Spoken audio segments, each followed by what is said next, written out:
I've been trapped here in Auschwitz-Birkenau for 6 months. They easily murdered 2,000 people here each day. I've heard from others that we're in Poland near Krakow, which is not too far of where I grew up.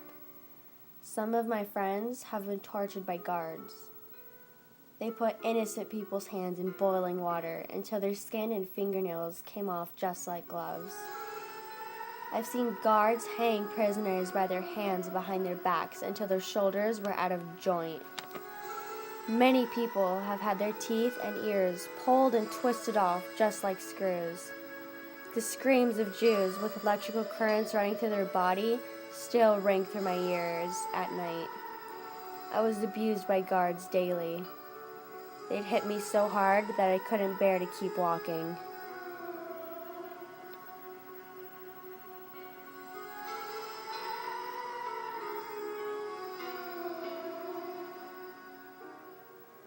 The day I was set free was my true moment of happiness. The moment that the guard who had beat me every day for 2 years untied the ropes from behind my back, I knew I was finally free.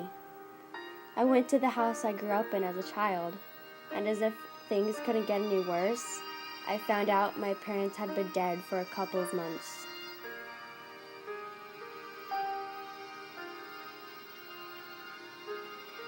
I walked to my grandma's house with the smallest hopes that she was still alive.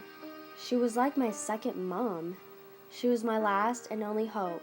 Without her, I had nothing. Nervously, I knocked on the door.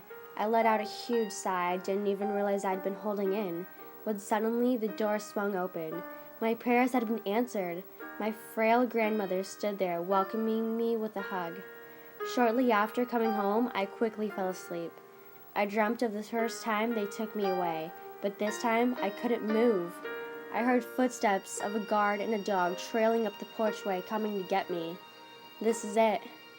This was the last few breaths I would ever take. This was the last time I'd ever get to see my family and friends. This is it. To my mother and father, thank you for always trying your hardest and taking care of me. You're my heroes. And to my sweet grandmother, thank you for making me the person who I am today. I will always love you. This is it.